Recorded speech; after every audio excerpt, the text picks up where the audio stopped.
Karampasang magbigay ng mensahe ay isang karangalan.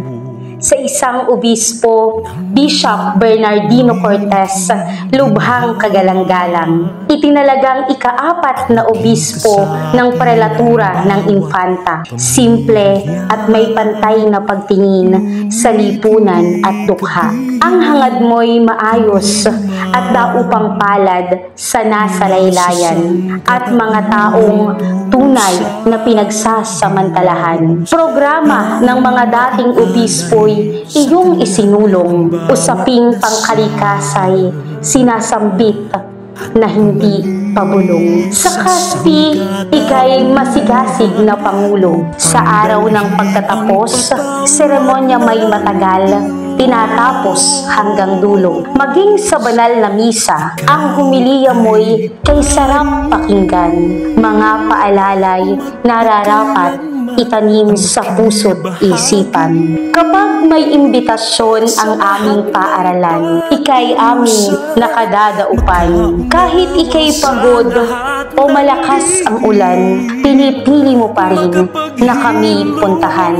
Bishop, hindi po ikaw ang taong iiwasan kapag makasasalubong sa daan o kaya na may makikita sa ating simbahan. Ikaw ho ang obispo na lalapitan, babatiin at ngingitian.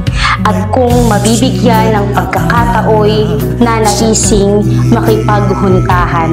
Nakamamangharin ho ang iyong kasimplehan. Nasaksihan ko ho ito isang umaga sa parteng Banugaw. Sa top down, mahal na obispo ang lulan, di alintana, baku-bako at maalikabok na daan. At kahit walang pandong ang iyong sinasakyan. Ang maliit na bayong na lagi mong dala, mapabarangay o sa bayan man ikaw magninisa.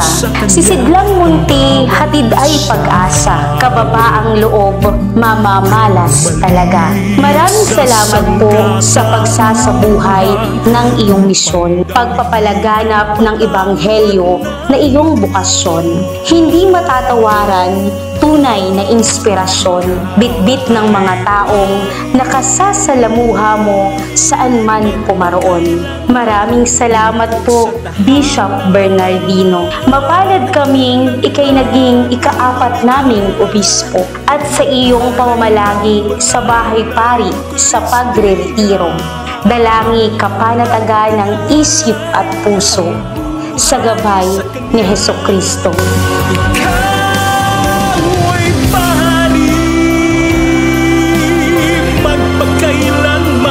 Magsilbing Kristo